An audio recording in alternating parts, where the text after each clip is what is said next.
United club মাদকের আখড়া শিরোনামে জামাতের আমিরের বক্তব্যের তীব্র নিন্দা ও প্রতিবাদ জানান ইউনাইটেড ক্লাবের সকল সদস্যবৃন্দ। গত 14 সেপ্টেম্বর জেলা প্রশাসনের কার্যালয়ে সম্মেলন কক্ষে আইন শৃঙ্খলা কমিটির সভায় নারায়ণগঞ্জ জেলা জামাতের আমির বলেন, ইউনাইটেড ক্লাব মাদকের আখড়া।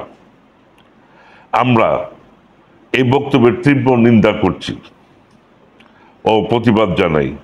সেই সাথে সকলের অবগতির জন্য জানানো যাচ্ছে যে দি ইউনাইটেড ক্লাব একটি সামাজিক ও ক্রীড়া সংগঠন।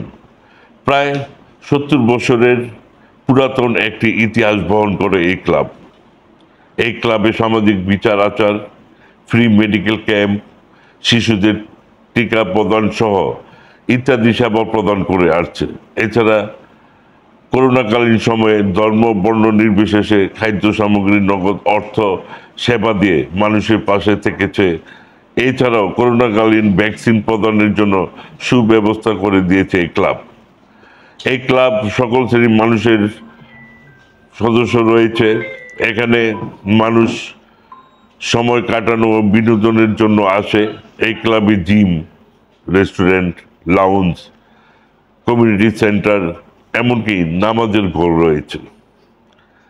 এই ধরনের ক্লাবের সরকারের অনুমোদন করা বার থাকার কথা থাকলেও এই ক্লাব কর্তৃপক্ষ সেই লাইসেন্সের জন্য কোনো অদ্যাবধি কোনো আবেদন করেন নাই। এই ক্লাব যেহেতু বার নেই, সেখানে মাদক বিক্রির প্রশ্নই আসে না।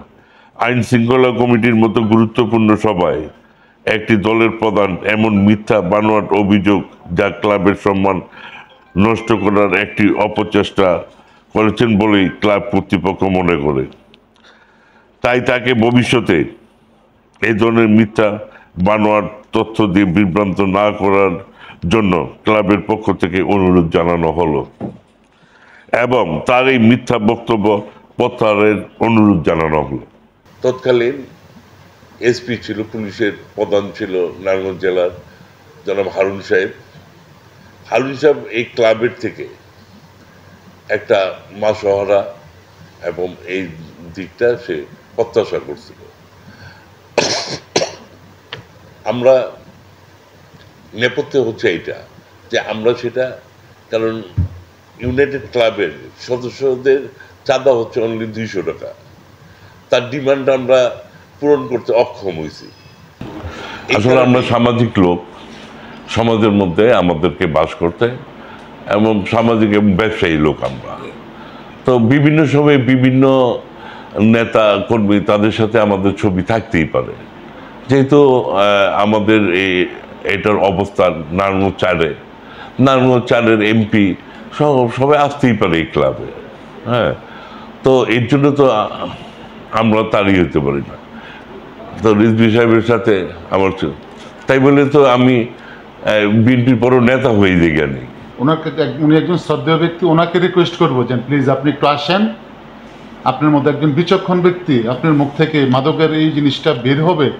আপনি প্রয়োজন আইন শৃঙ্খলা বাহিনীর সাথে একত্রিত হয়ে আপনি ইনভেস্টিগেশন করেন। আর নয়তো আপনি আপনার এই যদি আপনি ইনভেস্টিগেশনে না পান, আপনি আপনার বক্তব্য অবশ্যই প্রত্যাহার করবেন। কারণ আপনি একজন ধার্মিক লোক, আপনাকে আমরা শ্রদ্ধা করি। আপনার মতো একজন লোকের মুখ থেকে এই ধরনের একটা কথা বের হবে, এখন আমরা তো সন্দিহান আপনাকে কে বা কারা কীভাবে ইনফ্লুয়েন্স করে আজকে এই জিনিসটার ব্যাপারে। আমার বিশ্বাস আপনি এই সমস্ত ড্রাগের সাথে আপনিও জড়িত না। আপনি যেখানে জড়িত না সেখানে আপনাকে অবশ্যই প্রুফ দিতে হবে। একটা সুনামধন্য একটা ক্লাবকে, একটা লিড ক্লাবকে আপনি বলে দিবেন যে মাদকের বিক্রেতা, মাদক বিক্রি করে, মাদক সেবন করে, আপনি আসেন। আর নয়তো আমরা ধরে নিব আপনার সাথে আপনার সম্পৃক্ততা আছে কোথাও।